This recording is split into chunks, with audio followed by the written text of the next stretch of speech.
আছে 3 লাখি পেইন্টিং, 30 লক্ষ টাকার এলআইসি, অভিষেক পত্নী রুজিরার আর কি কি আছে জানলে মাথা বন বন করে ঘুরবে আপনার। অভিষেক পত্নী ঠিক কি কাজ করেন জানেন? এত সম্পত্তি হলো কি করে? অভিষেকের পরিবারে আর কে কে রয়েছেন চলুন আজ জেনে নিই বন্দ্যোপাধ্যায় পরিবারের ভেতরের গল্প। পশ্চিমবঙ্গের রাজনীতিতে অন্যতম পরিচিত মুখ অভিষেক বন্দ্যোপাধ্যায়। তৃণমূল কংগ্রেসের সর্বভারতীয় সাধারণ সম্পাদক এবং সাংসদ হিসেবেই তিনি দীর্ঘদিন ধরে আলোচনায় রয়েছেন। তবে শুধু অভিষেক নন, তার স্ত্রী রুজিরা নরুলা ব্যানার্জির নামও বিভিন্ন সময়ে সংবাদ শিরোনামে উঠে এসেছে। অভিষেক বন্দ্যোপাধ্যায় পশ্চিমবঙ্গের প্রাক্তন মুখ্যমন্ত্রী মমতা বন্দ্যোপাধ্যায়ের ভাইপো। তার বাবা অমিত বন্দ্যোপাধ্যায় এবং মা লতা বন্দ্যোপাধ্যায়। রুজিরা নারুলা বন্দ্যোপাধ্যায় থাইল্যান্ডের নাগরিক হিসেবেই পরিচিত। অভিষেক এবং রুজিরার সংসারে এক কন্যা এবং এক পুত্র সন্তান রয়েছে। তাদের মেয়ের নাম আজানিয়া বন্দ্যোপাধ্যায় এবং ছেলের নাম আয়াংশ বন্দ্যোপাধ্যায়। 2024 সালে লোকসভা নির্বাচনে ডায়মন্ড হারবার কেন্দ্র থেকে প্রার্থী হওয়ার সময় নির্বাচন কমিশনের কাছে জমা দেওয়া হলফনামায় অভিষেক বন্দ্যোপাধ্যায় নিজের এবং তার স্ত্রীর সম্পত্তির বিবরণ প্রকাশ করেছিলেন।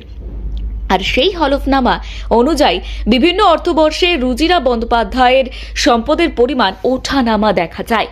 উপলব্ধ তথ্য অনুযায়ী 2018 থেকে 2019 অর্থবর্ষে তার সম্পদের পরিমাণ ছিল 1,14,34,690 টাকা। 2019 থেকে 2020 সালে তা কমে দাঁড়ায় 59,03,440 টাকা। 2020 থেকে 2021 সালে আবার তা বেড়ে হয় 79,05,170 টাকা।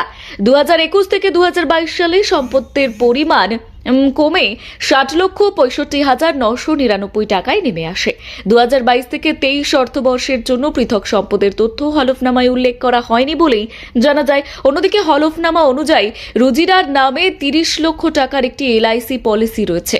এছাড়াও 2024 সালের তথ্য অনুযায়ী তার কাছে 658 গ্রাম সোনা ছিল, যার আনুমানিক বাজার মূল্য প্রায় 43,78,332 টাকা। একই সঙ্গে 2.3 কেজি রূপোও ছিল, যার মূল্য প্রায় 1,92,050 টাকা বলেও উল্লেখ করা হয়।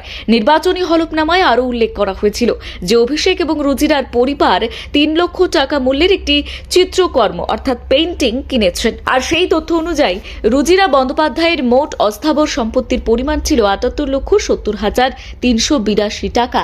উল্লেখ্য, কোনো ব্যক্তির সম্পত্তি সংক্রান্ত এই তথ্যগুলি নির্বাচন কমিশনে জমা দেওয়া হলফনামার ভিত্তিতে প্রকাশ করা হয়েছে।